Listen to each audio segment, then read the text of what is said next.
നിങ്ങൾക്ക് എപ്പോഴെങ്കിലും ഇങ്ങനെ സംഭവിച്ചിട്ടുണ്ടോ? അതായത് നിങ്ങൾക്ക് പെട്ടെന്ന് ഒരു ദിവസം പഠിക്കാൻ ഭയങ്കര മോട്ടിവേഷൻ വരുന്നു, ഏതെങ്കിലും യൂട്യൂബ് വീഡിയോ കണ്ടിട്ടോ അല്ലെങ്കിൽ സെൽഫ് മോട്ടിവേറ്റഡ് ആയിട്ടോ നിങ്ങൾക്ക് ഞാൻ പഠിക്കാൻ പോവാണ്, ഞാൻ ഇനിമേൽ നന്നായിട്ട് പഠിക്കും. അതിനുവേണ്ടി നിങ്ങൾ എന്ത് ചെയ്യുന്നു? പഠിക്കാനുള്ള തീരുമാനം മാത്രമല്ല, നിങ്ങളൊരു അടിപൊളി ടൈം ടേബിളൊക്കെ ഉണ്ടാക്കുന്നു. ഒന്നെങ്കിൽ ഒരു ആപ്പൊക്കെ ഡൗൺലോഡ് ചെയ്ത് ടൈം ടേബിൾ ഉണ്ടാക്കുന്നു, അല്ലെങ്കിൽ ഒരു നല്ല നോട്ട്ബുക്കിലെ ഫ്രഷ് പേജൊക്കെ എടുത്തിട്ട് കൃത്യമായിട്ട് നിങ്ങൾ ഓരോ ദിവസം എന്ത് ചെയ്യുന്ന ടൈം ടേബിളൊക്കെ ഉണ്ടാക്കുന്നു. ഇൻഫാക്ട് നിങ്ങൾ അത് ആക്ച്വലി എക്സിക്യൂട്ട് ചെയ്ത് തുടങ്ങുന്ന ഒരു വലിയൊരു ത്രില്ലാണ് അല്ലേ? ഒരു പുതിയ നമ്മുടെ സിസ്റ്റം ഒക്കെ ഉണ്ടാക്കിയിട്ട് അത് വെച്ച് പഠിച്ചു തുടങ്ങുമ്പോൾ ഒരു ത്രില്ലാണ്. പക്ഷേ ഇതിങ്ങനെ തുടങ്ങിക്കഴിഞ്ഞിട്ട് ഒരു 4-5 ദിവസം അല്ലെ 1-2 ആഴ്ച, ഡിപ്പെൻസ് ഓൺ ദ പേഴ്സൺ. പക്ഷെ അത് കഴിയുമ്പോഴത്തേക്കും നിങ്ങൾക്കത് ബോറടിക്കാൻ തുടങ്ങുന്നു. ആ സിസ്റ്റത്തിൽ വലിയൊരു എക്സൈറ്റ്മെൻറ്റ് നിങ്ങൾക്ക് തോന്നുന്നില്ല. മെല്ലെ മെല്ലെ നിങ്ങൾ എന്ത് ചെയ്യുന്നു? അതിൽ നിന്ന് ഇങ്ങനെ മാറി ആ ട്രാക്കിൽ നിന്ന് വിട്ട് പോകുന്നു. നിങ്ങൾ പഠനത്തിനുള്ള ഒരു മോട്ടിവേഷൻ ഇല്ല. അങ്ങനെ അവസാനം നിങ്ങൾ എന്ത് ചെയ്യുന്നു? ഈ സിസ്റ്റവും കാര്യങ്ങളും അല്ലെങ്കിൽ ടൈം ടേബിളും പരിപാടിയൊന്നും എനിക്ക് വർക്ക് ആവില്ല എന്ന് തീരുമാനിക്കുന്നു. നിങ്ങളൊരു ഉഴപ്പൻ മെൻറ്റാലിറ്റിയിലേക്ക് പോകുന്നു. അപ്പോൾ ഈ ഒരു സിറ്റുവേഷൻ നിങ്ങൾ എപ്പോഴെങ്കിലും ഫേസ് ചെയ്തിട്ടുണ്ടെങ്കിൽ ഒന്ന് യെസ് സാർ എന്ന് പറഞ്ഞ് കമൻറ്റ് ബോക്സിൽ കമൻറ്റ് ചെയ്യാം.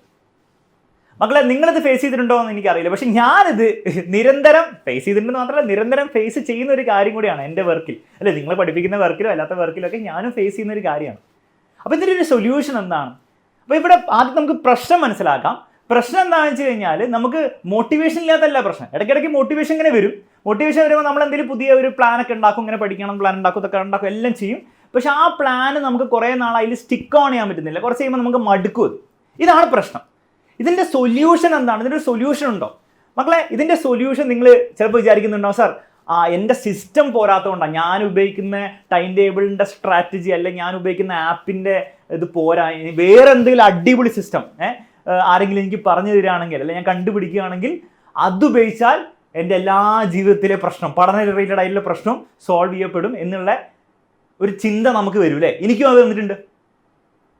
ആൻസർ എന്താണെന്ന് വെച്ച് കഴിഞ്ഞാൽ, അങ്ങനെ ഒരു സിസ്റ്റം ഇല്ല. അതായത് ഒരു പെർഫെക്റ്റ് സിസ്റ്റം, എനിക്ക് വേണ്ടി ഉണ്ടാക്കിയൊരു പെർഫെക്റ്റ് സിസ്റ്റം അത് ഞാൻ ഇംപ്ലിമെൻറ്റ് ചെയ്താൽ എൻ്റെ എല്ലാ മോട്ടിവേഷൻ പ്രശ്നങ്ങളും എൻ്റെ പഠന റിലേറ്റഡ് ആയിട്ടുള്ള പ്രശ്നങ്ങളും എല്ലാം എനിക്ക് സോൾവ് ചെയ്യാൻ പറ്റും എന്നാണ് നിങ്ങൾ വിചാരിക്കുന്നതെങ്കിൽ, the sad news and happy news. എന്തുകൊണ്ട് ഹാപ്പി എന്ന് ഞാൻ പറഞ്ഞുതരാം. സാഡ് ന്യൂസ് എന്താണെന്ന് വെച്ച് കഴിഞ്ഞാൽ, അങ്ങനെ ഒരു സിസ്റ്റം നിങ്ങൾക്ക് കണ്ടെത്താൻ സാധിക്കില്ല. അങ്ങനെയാണ് പിന്നെ എന്താണ് സാർ സൊല്യൂഷൻ? അങ്ങനെ ഒരു പെർഫെക്റ്റ് സിസ്റ്റം ഇല്ലെങ്കിൽ ഞാൻ എങ്ങനെയാണ് മുന്നോട്ടുള്ള കാര്യങ്ങൾ പഠിക്കാനുള്ള കാര്യങ്ങൾ, ഇപ്പോൾ ഞാൻ സ്കൂളിൽ മാത്രമല്ല ഇനി കോളേജിലും അതിനുശേഷം ഒക്കെ എനിക്ക് കുറേ കാര്യങ്ങൾ ചെയ്യാനുണ്ട് ലൈഫിൽ. അപ്പോൾ അതൊക്കെ ഇങ്ങനെ ചെയ്യും. മക്കളെ, വളരെ സിമ്പിളായിട്ടുള്ള സൊല്യൂഷൻ ഞാൻ പറഞ്ഞുതരാം. ഇത് എൻ്റെ ലൈഫിൽ ഞാൻ ഉപയോഗിച്ച മാത്രമല്ല, പലരുടെയും ലൈഫിൽ, പ്രത്യേകിച്ച് ഏറ്റവും നന്നായിട്ട് അക്കാഡമിക്കലി ബെസ്റ്റ് ആയിട്ടുള്ള ആൾക്കാർ അല്ലെങ്കിൽ കുട്ടികളൊക്കെ ഉപയോഗിക്കുന്ന കണ്ടതാണ് ഞാൻ. അപ്പോൾ അവരുടെയും കൂടെ ഒരു എക്സ്പീരിയൻസ് എന്നാണ് ഞാൻ പറയാൻ പോകുന്നത്. അപ്പോൾ അത് ആരാണ് ഇത് ഉപയോഗിച്ചതെന്ന് ചോദിക്കുകയാണെങ്കിൽ മക്കളെ, 2 കൂട്ടം ആൾക്കാരിലാണ് ഞാൻ ഈ ഒരു സംഭവം വർക്ക് ചെയ്ത് കണ്ടത്. ഒന്ന്, നമ്മുടെ +1 +2 പഠിച്ച് നല്ല മാർക്ക്, ഫുൾ മാർക്കും അതുപോലെ 95% ഒക്കെ മുകളിൽ മാർക്ക് വാങ്ങിച്ച കുട്ടികൾ. അവരിൽ എല്ലാ കുട്ടികളിലും നല്ല, ചില കുട്ടികൾ മാത്രമല്ല. നിങ്ങൾക്കറിയാം, ഞാൻ IIM പഠിച്ചത്, IIM കോഴിക്കോടിലാണ് പഠിച്ചത്. അപ്പോൾ അവിടെ ഏറ്റവും ബെസ്റ്റ് അക്കാഡമിക്കലി ബെസ്റ്റ് ആയിട്ടുള്ള ആൾക്കാരോടെയാണ് ഞാൻ പഠിച്ചത്. അപ്പോൾ പല IITians ഉണ്ടായിരുന്നു, എയിംസിൽ നിന്ന് വന്ന ആൾക്കാരുണ്ടായിരുന്നു. അങ്ങനെ കുറേ അങ്ങനത്തെ ഒരു വലിയൊരു പഠിപ്പിസ്റ്റ് കൊഹോട്ടിലൂടെയാണ് ഞാൻ പഠിച്ചത്. അപ്പോൾ അവരെന്താണ് യൂസ് ചെയ്തതിൻ്റെ അടിസ്ഥാനത്തിലാണ് ഞാൻ പറയാൻ പോകുന്നത്. സംഭവം ഇത്രയേ ഉള്ളൂ. ഈ അടിപൊളിയായിട്ട് കൺസിസ്റ്റൻ്റ് ആയിട്ട് പഠന കാര്യങ്ങൾ മുന്നോട്ട് കൊണ്ടുപോകാൻ പറ്റുന്ന ആൾക്കാരിൽ ഫസ്റ്റ് കണ്ട ഫീച്ചർ എന്താണെന്ന് വെച്ച് കഴിഞ്ഞാൽ, അവർ എക്സ്ട്രീംലി ഡിസിപ്ലിൻഡോ അല്ലെ ഭയങ്കര ടൈമൊക്കെ ഇങ്ങനെ ഫുൾ കറക്റ്റ് പ്ലാൻ ചെയ്ത് ഹോംവർക്ക് അല്ല ടൈം ടേബിൾ പ്രകാരം 100% ഫോളോ ചെയ്യുന്ന ആൾക്കാരാണോ? അല്ല. ടൈം ടേബിൾ ഉണ്ടോ? ടൈം ടേബിൾ ഉണ്ട്, അങ്ങനെ ബേസിക് കാര്യങ്ങളുണ്ട്. പക്ഷെ അതിങ്ങനെ ഭയങ്കര അതിനെപ്പറ്റി മാത്രം ചിന്തിച്ചുകൊണ്ടിരിക്കുന്ന ആൾക്കാരാണോ? അങ്ങനെയല്ല, നിങ്ങൾ വിചാരിക്കുന്ന പോലത്തെ ആൾക്കാരല്ല. അപ്പോൾ പിന്നെ എന്താണ് സാർ അവരുടെ സൊല്യൂഷൻ? മക്കളെ, അവരുടെ പ്രശ്നവും ഇത് തന്നെയാണ്. അത് അവരും എന്ത് ചെയ്തു, ഒരു അടിപൊളി പ്ലാനൊക്കെ ഉണ്ടാക്കും, ഭയങ്കര രസമായിരിക്കും, അത് വീണ്ടും അവർക്ക് ഫോളോ ചെയ്യാൻ പറ്റുന്നില്ല. പക്ഷെ അവരപ്പം ചെയ്യുന്നത് എന്താണെന്ന് വെച്ച് കഴിഞ്ഞാൽ, അവർ അതിനെപ്പറ്റി കുറ്റം പറഞ്ഞുകൊണ്ടിരിക്കില്ല. എൻ്റെ സിസ്റ്റം ശരിയല്ല, അല്ലെങ്കിൽ ഞാൻ ശരിയല്ല, അല്ലെങ്കിൽ എനിക്ക് മോട്ടിവേഷൻ ഇല്ല, എനിക്ക് മോട്ടിവേഷൻ വേണം എന്ന് പറയുന്നതിന് പകരം അവരെന്താ ചെയ്യുന്നത് വെച്ച് കഴിഞ്ഞാൽ, അവർ അടുത്ത പരിപാടി തുടങ്ങും. അതായത് ഒരു സിസ്റ്റം വർക്ക് ചെയ്തില്ല, അടുത്ത സിസ്റ്റം അവരെന്ത് ചെയ്യും, ഇംപ്ലിമെൻറ്റ് ചെയ്യുക. അതായത് ബേസിക്കലി നിങ്ങൾ ഒരു ടൈം ടേബിൾ നോട്ട്ബുക്കിൽ എഴുതിയിട്ട് കുറച്ച് നാൾ അങ്ങനെ ഓടിക്കും. പക്ഷെ അത് പിന്നെ ബോറടിച്ച് തുടങ്ങി അതിൽ വർക്ക് ചെയ്യാൻ തുടങ്ങുമ്പോൾ നിങ്ങൾ വേറെ എന്തെങ്കിലും സിസ്റ്റം തുടങ്ങുക. നിങ്ങൾ എല്ലാ ആപ്പ് എടുത്തിട്ട് ആ ആപ്പിൽ എന്ത് ചെയ്യുക, നിങ്ങൾക്ക് ഉള്ള ചെക്ക് ലിസ്റ്റ് കാര്യങ്ങളൊക്കെ എന്ത് ചെയ്യുക, റെഡിയാക്കുക. അതേപോലെ തന്നെ അപ്പോൾ ഒരു എക്സൈറ്റ്മെൻറ്റും കൂടിയാവും അല്ലേ? ഒരു എക്സ്ട്രാ എക്സൈറ്റ്മെൻ്റ് ആണ് പുതിയ എന്തെങ്കിലും നമ്മൾ ചെയ്യുമ്പോൾ. കാര്യം പഠനം തന്നെ ആയിരിക്കും, പക്ഷേ എന്തെങ്കിലും പുതിയ രീതിയിലാണ് നമ്മൾ ചെയ്യുന്നതെങ്കിൽ രസമായിരിക്കുമല്ലോ. അല്ലെ പുതിയ എന്തെങ്കിലും സ്ഥലം ഒന്ന് മാറ്റി പിടിക്കും. അങ്ങനെ എന്തെങ്കിലും ഒരു പുതിയൊരു കാര്യം, നമുക്ക് എന്തെങ്കിലും ഒരു എക്സൈറ്റ്മെൻറ്റ് ഫാക്ടർ തരാൻ വേണ്ടിയിട്ടുള്ള കാര്യങ്ങൾ അവരൊന്ന് മാറ്റി പിടിക്കും. ഈ മാറ്റി പിടിക്കുന്നതിലൂടെ അവർ ഉദ്ദേശിക്കുന്നത് എന്താണ്? ഇത് ഇനി പുതിയ സ്ട്രാറ്റജിയാണ് ഇനി അങ്ങോട്ട് എൻ്റെ ജീവിതത്തിൽ വർക്ക് ചെയ്യാൻ പോകുന്നത്, അങ്ങനെയൊന്നും അവർ വിചാരിക്കുന്നില്ല. അവർക്ക് അപ്പോഴും അറിയാം ഇതും കുറച്ച് കഴിയുമ്പോൾ എടുക്കും, അപ്പോൾ വേറെ അടുത്ത പരിപാടി തുടങ്ങാം. അപ്പം ഇതിൽ സത്യം എന്താണെന്ന് വെച്ച് കഴിഞ്ഞാൽ there is no perfect strategy. നിങ്ങളുടെ ലൈഫിൽ എല്ലാ പ്രശ്നങ്ങളും എല്ലാ കാര്യങ്ങളും സെറ്റാക്കാൻ വേണ്ടിയുള്ള ഒരു പെർഫെക്റ്റ് ടൈം മാനേജ്മെൻറ്റ് സ്ട്രാറ്റജി ഉണ്ടോ എന്ന് വെച്ചാൽ ഇല്ല. അപ്പോൾ സോൾവ് ചെയ്യേണ്ടത് എങ്ങനെയാണ്? അത് ആദ്യം മനസ്സിലാക്കുക. അങ്ങനെ പെർഫെക്റ്റ് ആയിട്ടൊന്നും ഇല്ല. അപ്പോൾ അതിനെ തേടി അല്ല അതിനെ ചേസ് ചെയ്യേണ്ട ആവശ്യമില്ല.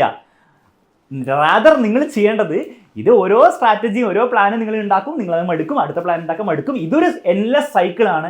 ആ സൈക്കിൾ നിങ്ങൾ വൃത്തിയായിട്ട് നിങ്ങൾ അതിലൂടെ സഞ്ചരിക്കാൻ റെഡിയാണെങ്കിൽ അതിൻ്റെ ലിമിറ്റേഷൻസ് മനസ്സിലാക്കി അതിൻ്റെ ഇംപെർഫെക്ഷനിസം അല്ലേ, പെർഫെക്റ്റ് അല്ല അപ്പോൾ ഇംപെർഫെക്റ്റ് ആണ്, അത് മനസ്സിലാക്കി അതിലൂടെ നിങ്ങൾ സഞ്ചരിക്കാൻ റെഡിയാണെങ്കിൽ, അതിലെ അപ്സ് ആൻഡ് ഡൗൺസിലൂടെ നിങ്ങൾ ട്രാവൽ ചെയ്യാൻ റെഡിയാണെങ്കിൽ ആ അപ്സ് എല്ലാം കൂടെ അവസാനം എന്താണ് ആഡപ്പ് ചെയ്ത് നിങ്ങൾക്ക് വേണ്ട കാര്യം, അത് പരീക്ഷയിൽ മാർക്കാണെങ്കിൽ അത്, ലൈഫിൽ നിങ്ങൾ എന്തെങ്കിലും കരിയറിൽ സക്സസ് ആണെങ്കിൽ അത് നിങ്ങൾക്ക് കിട്ടും. അതല്ലാതെ ഒരു കറക്റ്റ് ഒരു പ്ലാനിങ് കിട്ടിയ പിന്നെ വെച്ചടി കയറ്റമായിരിക്കും എൻ്റെ ജേണി എന്ന് നിങ്ങൾ വിചാരിച്ചാൽ അതൊരിക്കലും നടക്കാൻ പോകുന്നില്ല. ജേണി എങ്ങനെ തന്നെയായിരിക്കും. നിങ്ങൾ എന്ത് പ്ലാൻ ഉണ്ടെങ്കിലും നിങ്ങളുടെ ജേണി കുറച്ച് അപ്സ് ആൻഡ് ഡൗൺസ് ഇത് പഠനത്തിൻ്റെ കാര്യത്തിലും എല്ലാ കാര്യത്തിലും അപ്ലിക്കബിൾ ആണ്. പക്ഷെ മനസ്സിലാക്കേണ്ടത് മൊത്തം ഗ്രാഫ് മുകളിലേക്കായിരിക്കും എന്നുള്ള കാര്യം മനസ്സിലാക്കിയാൽ മതി. ഓക്കെ, അപ്പോൾ ഇവിടെ പ്രാക്ടിക്കലി പ്രശ്നം വരിക എന്താണ്? നിങ്ങളൊരു പ്ലാൻ ഇംപ്ലിമെന്റ് ചെയ്തു, പഠിച്ച് മടുക്കുന്നു, നിങ്ങൾ വിചാരിക്കുന്നു ഇത് വർക്ക് ചെയ്യില്ല, അല്ല എന്നെ കൊണ്ട് ഇത് പറ്റില്ല. അപ്പം നിങ്ങളിൽ പലരും ഗിവ് അപ്പ് ചെയ്യും. സ്മാർട്ടായിട്ടുള്ള ആൾക്കാർ എന്താ ചെയ്യുക? അവർ ശരിക്കും ഓക്കെ ആ പ്ലാൻ വർക്ക് ചെയ്യുന്നില്ല, അടുത്ത പ്ലാൻ തുടങ്ങുക, അടുത്ത ടൈം ടേബിൾ കൊടുക്കുക, അടുത്ത എന്താണ് സ്റ്റഡി ചാലഞ്ച് തുടങ്ങുക, അത്രയുള്ള സംഭവം. അപ്പോൾ വീണ്ടും തുടങ്ങുന്നു, അപ്പോൾ വീണ്ടും അത് രസമായിരിക്കും കുറച്ച്. പക്ഷെ ശ്രദ്ധിക്കേണ്ട കാര്യം എന്ന് വെച്ചാൽ ജേണി, ഓവറോൾ ജേണി മുകളിലേക്ക് തന്നെയാണ്. ഈ സ്ട്രെയിറ്റ് ലൈൻ നിങ്ങൾക്ക് ഒരിക്കലും കിട്ടാൻ പോകുന്നില്ല. അത് നിങ്ങൾ ചേസ് ചെയ്യാനും ട്രൈ ചെയ്യണ്ട. കാരണം ഏറ്റവും സ്മാർട്ടസ്റ്റ് ഓഫ് ദി സ്മാർട്ടസ്റ്റ് ആൾക്കാർക്ക് പോലും ആ സ്ട്രെയിറ്റ് ലൈൻ കിട്ടാറില്ല. അപ്പോൾ ആ ഒരു റിയാലിറ്റി മനസ്സിലാക്കി നിങ്ങൾ ഇനി അങ്ങോട്ട് വർക്ക് ചെയ്യാൻ റെഡി ആണെങ്കിൽ മക്കളെ നിങ്ങളുടെ കാര്യം സോർട്ടഡ് ആണ്. അത് പരീക്ഷയുടെ കാര്യത്തിൽ മാത്രമല്ല, നിങ്ങൾ ഇനി അങ്ങോട്ടുള്ള ലൈഫിൽ നിങ്ങളുടെ കാര്യം സോർട്ടഡ് ആണ്. അപ്പോൾ ഈ മോട്ടിവേഷനെ ചേസ് ചെയ്യുക, മോട്ടിവേഷൻ ഇല്ല എന്ന് പറയുക, കാരണം മോട്ടിവേഷൻ ഇല്ലാതെ ആവും, അത് റിയാലിറ്റിയാണ്. പുതിയ പ്ലാൻ ഉണ്ടാക്കി പരിപാടി തുടങ്ങും. അല്ലാണ്ട് മോട്ടിവേഷൻ എനിക്ക് വേണം എന്നാലേ ഞാൻ പഠിക്കുള്ളൂ എന്നത് നിങ്ങൾ വാശി പിടിച്ച് കഴിഞ്ഞാൽ നിങ്ങൾ ആലോചിച്ച് നോക്കി. നിങ്ങൾ ഇപ്പം ഇങ്ങനെ മോട്ടിവേഷനൊക്കെ ഞാൻ വീഡിയോ ഇട്ട് തരും, അല്ലെങ്കിൽ യൂട്യൂബിൽ നിങ്ങൾ വീഡിയോ കണ്ട് ചെയ്യും. എത്ര നാൾ നിങ്ങളെ ഇങ്ങനെ മോട്ടിവേറ്റ് ചെയ്യാൻ വേണ്ടി ആൾക്കാരുണ്ടാവും? നിങ്ങൾ കോളേജിൽ പോയാലും ഇങ്ങനെ മോട്ടിവേറ്റ് ചെയ്തുകൊണ്ടിരിക്കും ആൾക്കാർ. നിങ്ങൾ ജോലിക്ക് തുടങ്ങി കഴിഞ്ഞാൽ അവിടെ ഇങ്ങനെ മോട്ടിവേറ്റ്, അതൊന്നും ആരും നോബഡി കെയർസ് അല്ലേ. നോബഡി കെയർസ് എന്ന് പറഞ്ഞാൽ മോശ രീതിയിൽ അല്ല ഉദ്ദേശിച്ചത്. നിങ്ങൾ പണി എടുക്കുന്നുണ്ടോ, നിങ്ങൾ നിങ്ങളുടെ മാർക്കിന് വേണ്ടിയിട്ടും നിങ്ങളുടെ കരിയറിന് വേണ്ടി വർക്ക് ചെയ്യുന്നുണ്ടെന്നുള്ള ആരും വേറെ ആരും നോക്കാണ്ടാവില്ല, അത് നിങ്ങൾ തന്നെ നോക്കണം. അപ്പോൾ ആ ഒരു പരിപാടി വിട്ടിട്ട് ലൈഫിൽ മുന്നോട്ട് പോകാനുള്ള ആരും നിങ്ങൾ ചിന്തിക്കുക. അതിന് പെർഫെക്റ്റ് സൊല്യൂഷൻ ഇല്ല എന്നുള്ള ആരും മനസ്സിലാക്കി തന്നെ മുന്നോട്ട് പോകാൻ നിങ്ങൾ റെഡിയാണ് മക്കളെ. നിങ്ങളുടെ കാര്യം സോർട്ടഡ് ആണ് എന്ന് മാത്രമേ എനിക്ക് പറയാനുള്ളൂ. അപ്പോൾ ഇത് നിങ്ങൾക്ക് ഈ വീഡിയോ നിങ്ങൾക്ക് യൂസ്ഫുൾ ആയി തോന്നിയാൽ തീർച്ചയായും നിങ്ങളൊരു കമൻറ്റ് ബോക്സിൽ കമൻറ്റ് ചെയ്യുക. ഈ പറഞ്ഞ കാര്യങ്ങൾ ലൈഫിൽ ഇംപ്ലിമെൻറ്റ് ചെയ്യാൻ വേണ്ടി ശ്രമിക്കുക. ഓൾസോ നിങ്ങൾക്ക് നിങ്ങളുടെ ഏതെങ്കിലും ഫ്രണ്ട്സിനൊക്കെ ഇത് യൂസ്ഫുൾ ആണെന്ന് തോന്നുകയാണ്, അവർക്കും എന്ത് ചെയ്യുക, ഇതൊന്ന് ഷെയർ ചെയ്യുക. അത്ര മാത്രമേ പറയാനുള്ളൂ. മറ്റൊരു വീഡിയോ വീണ്ടും കാണാം. Bye and take care.